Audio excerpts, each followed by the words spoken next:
Hey everybody, it's Nick here with you. Welcome to the Rock Squad channel and to the rock album review for the new record from Greta Van Fleet. It's called The Battle at Garden's Gate. The Battle at Garden's Gate is a follow-up to 2018's Anthem of the Peaceful Army, and I have a very special relationship with Greta Van Fleet's music, especially in relation to this channel. I did a rock album review for Anthem of the Peaceful Army a couple of years back. It's not on the channel anymore, but I absolutely got ripped to shreds in the comment section of that video. In fact, we got a lot of complaints on the video that we did for the first episode of the podcast, where we talked about Greta Van Fleet and their comparisons to Led Zeppelin. I know a lot of Greta Van Fleet fans don't really like it when you compare them to Led Zeppelin, but hey guys, we didn't create those comparisons. It's obvious that there's a lot of Led Zeppelin and Greta Van Fleet sound, as well as a ton of other influences as well. I realize it's not just Zeppelin, but I've always gone to this kind of thing where I say it's more imitation than inspiration. It's one thing to be inspired by a band's sound and put that into your music in places where you feel it's appropriate. It's another thing to completely imitate a band to the point of it sounding almost like a tribute act or a cover band. And that's where I feel like Greta Van Fleet has gone to in the past. And another thing that bothers me is that they've kind of embodied this sentiment in the rock music world that, oh, Greta Van Fleet, is finally good to have another, rock is back. It's great to finally have a great rock band around. And I hate that whole philosophy as someone who listens to a lot of great rock bands from the last decade, from the last 2 decades, from the last whatever. I like rock music from every era. As someone who still loves a lot of current rock bands, I really find it annoying when people are saying rock is finally back and Greta Van Fleet did it.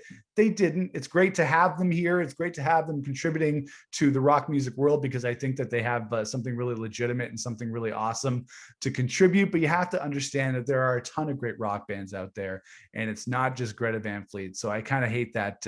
I hate that sentiment when people talk about that in the rock music world. And you know what? I'm willing to let the Led Zeppelin comparisons go, because Led Zeppelin's not a band anymore. Greta Van Fleet is a current band of young guys who, I'm going to say it, they're great musicians. These guys are fantastic at what they do. The Kishka brothers are all fantastic. Josh Kishka is, I hope I'm pronouncing their last name correctly. He is a fantastic vocalist. You'd be hard pressed to find any young vocalist who can do what he can do. So I'm going to put the Led Zeppelin comparisons behind me. And I was just, I wanted to listen to this album just as it is, for what it is. And I have to say that I really enjoyed The Battle at Garden's Gate. That's right. I really did enjoy this record. The Battle at Garden's Gate from Greta Van Fleet is well written. It's well performed. It's well produced by Greg Kurstin, who has worked with everyone under the sun, including the latest album from the Foo Fighters. And it's a very, very long, very epic album. Can get a little bit overblown, a little bit long in the tooth here and there, but overall, I found it very, very enjoyable. So we're going to place the songs on this record into 2 columns: the plus column and the minus column. The plus ones being the songs that I obviously enjoyed the most, and the minus ones being the ones that didn't really stand out to me. It's not necessarily a knock on each of these songs saying that they're horrible. They're just not the ones that really stuck out to me. So let's get to the song by song analysis of Greta Van Fleet's The Battle at Garden Gate. The Battle at Garden's Gate. I got to learn to say that properly. The Battle at Garden's Gate. It's an epic title that deserves to be said properly. And the first song that we're going to put into the plus column is the first song on the record. It's called Heat Above, which is one of the singles from the album. Starts with an epic organ intro. And I really like the mix of acoustic and electric guitars, the tones that they got on this record. Jacob Kishka, who's a guitar player on this record, does a really nice job of blending those 2 tones together. And that's a kind of a sonic theme that continues throughout most of the record. Josh Kishka, the lead singer of Greta Van Fleet, what else is there to say? This guy's got a crazy range. This song has a really pleasant melody. That is something that I think continues throughout most of the record, and something that I might keep referencing, which is that there's a lot of positive vibes on this record, which is something that I really appreciated. I felt good listening to it, so I very much enjoyed that. And this song has a ripping outro in the last minute or so that was really enjoyable as well. So we're going to put Heat Above in the plus column. The next song we're going to put in the plus column is the debut single from this record, called My Way. Soon we got to put the comma in there. Kicks off with a great riff, again a catchy melody, more of that laid back, easygoing rock vibe that I really enjoyed on the Battle at Garden's Gate. Beatles-esque. There's a little bit of that Beatles-esque guitar riff in the middle after the first chorus, which I thought was really cool. So they were channeling George Harrison. Goes to show you, like we were saying, that there's more influences on this record than just Led Zeppelin. The band said they were trying to incorporate more influences and more diversity, and they definitely did on this song, which is something that I really appreciated. So My Way Soon is in the plus column. Also in the plus column is another single that was put out before the record, Broken Bells, which is as epic as a rock ballad as it gets. I'm going to say it, but I'm not going to be saying it too much in this review. This one is very Zeppelin-esque, but that's not a bad thing. It reminds me of Stairway to Heaven, which is one of the greatest songs ever written, so it's not a bad comparison. But there's a little bit of a twist in there. It's not following the exact same structure and patterns that Stairway to Heaven did. There's an acoustic guitar slash guitar solo breakdown in the middle that I really enjoyed. Kind of long in the tooth, like a lot of songs on this record. They do get a little bit long, but they make most of the time that they have with these long songs, and they move through different phases. The songs have a lot of dynamics, so I really enjoyed Broken Bells. Another song in the plus column for me was Built by Nations, which starts off with a heavy riff off the bat. I noticed on a lot of these songs that they are very riff oriented, but the riffs don't drive all the songs. They come and go with the melodic parts and the other parts of the songs. But there is a heavy riff off the bat on this one. Josh hitting some crazy notes, and he's really letting it rip. He knows how to make himself shine on the record. It wasn't my favorite song melody wise, but I really enjoyed it instrumentally. So this was still a standout track for me as well. Built by Nations. Also in the plus column is one of my favorite tracks from this record. It's called Tears of Rain. I don't know if Greta Van Fleet was channeling Guns N' Roses on this track, but I definitely got some November Rain vibes on Tears of Rain. Starts out with a piano acoustic intro, which is very GNR. Again, them incorporating more diverse influences on this record. Another good vibe song, which I really enjoyed. Like I said, this is a positive record, and that's something that I really enjoyed. Josh Kishka's crazy vocals once again. He goes high and he never comes back down. If that's maybe one complaint on this record, is I wish that he would maybe come back down a little bit. As a vocalist myself, I can't sing like he can, but as a vocalist myself, I would like to see some lower notes. Maybe like to see him try some different things, because he can definitely hit the high notes. We know he can do that, but it'd be nice to hear him do some other stuffs as well. And like I said, it's like them trying to move beyond the Led Zeppelin comparisons. There's a little bit of Guns N' Roses in there as well. Some cool backup harmonies that I really enjoyed. So Tears of Rain in the plus column, also one of my favorite tracks on the Battle at Gardens Gate.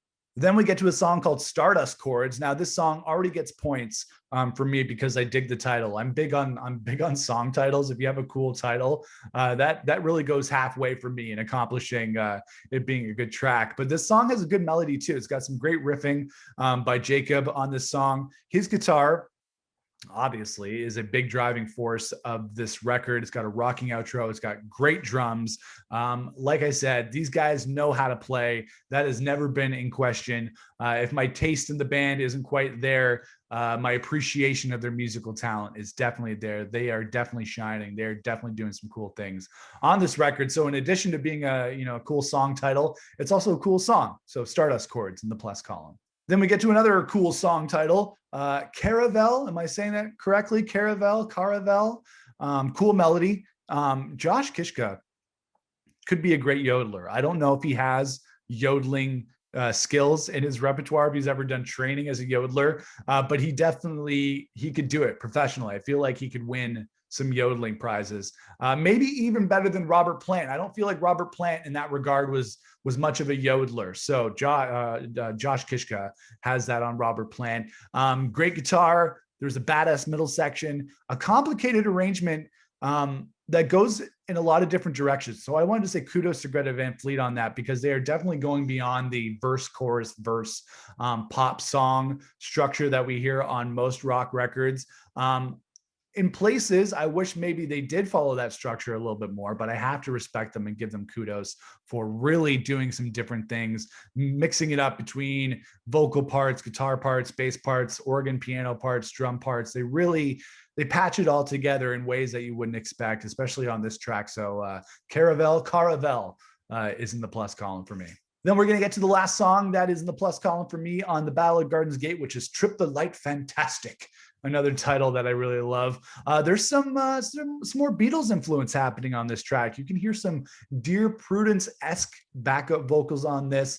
They're definitely going for the Beatles vibe. Cool guitar riff, cool melody, continuing the positive vibe of the album, which is one of the biggest compliments that I can give to the Battle at Gardens Gate, is that it made me feel good. It made me feel positive, and it just had some good vibes. So I really enjoyed that. This is good to have on the album because it picks up towards the end of the record, which helps to help us get it through the whole process. Like I said, this is a long record, so you need those ebbs and flows. You need those high and low points. And there's some epic choir on this song that stood out to me as well, some epic choir vocals. So I really enjoyed Trip the Light Fantastic. That's the last song I'm putting in the positive column. All right, so let's get to the tracks that I'm putting in the minus column on Greta Van Fleet's The Battle at Gardens Gate. Now, like I said, these aren't necessarily horrible tracks. I'm not saying that they're garbage. I'm not saying that they should be never listened to again. These are just the ones that didn't stand out to me upon listening to the record for the first time. Age of the Machine, which I know is one of the singles from this record, was a little bit just run-of-the-mill Greta Van Fleet for me. Definitely epic in scope. It was epic in length. But didn't really move the needle for me all that much. Josh Kishka is proving that his range is just incredible. But there are some parts on a bunch of different songs where he's just kind of going like, doing vocal gymnastics all over the place. Of course, we love to hear it because he can definitely pull it off. There's no question about that.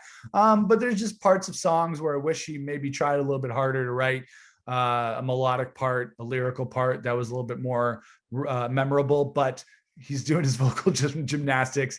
It's just a little bit self-indulgent, and Age of Machine didn't really do much for me. Then we'll get to another song in the minus column, Light My Love. This is a long record. It's epic. It's intense.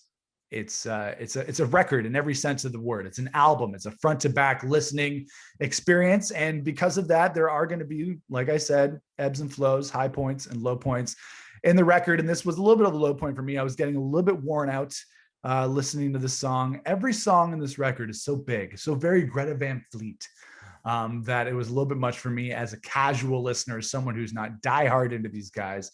Light My Love was a little bit boring, a little bit too much, and I'm putting it in the minus column. Then we get to a song in the minus column called The Barbarians. Now, again, cool title, so this song already gets some points for me, but the melody didn't stand out to me. The complaint that I have about this record is that some of the melodies in general didn't really stick out to me on first listen, especially as I got deeper into the record. Maybe not as hooky as I was expecting. I expect Greta Van Fleet, and they've done it in the past. They still do it on this record. I expected it to be just a little bit hookier because these guys know how to write. They know how to play. Like I was saying about the songs on this record, there's a lot of songs where there's just a lot of whoas and nothing else. There's a lot of that stuff going on. So I wish they had maybe dialed it in a little bit more with the melodies on some of these tracks. But otherwise, had some cool outro guitar on it, some cool keys. But we're going to put The Barbarians, cool title aside, in the minus column. And finally, in the minus column, we're going to put the last song on this record, which was The Weight of Dreams. It wasn't bad, but it was typical Greta Van Fleet. And this song runs at 8+ minutes. It's epic. It's guitar rock at its finest, but also its longest. And I guess it wouldn't really be much of a classic rock leaning album if this, album didn't have some songs that were long as fuck.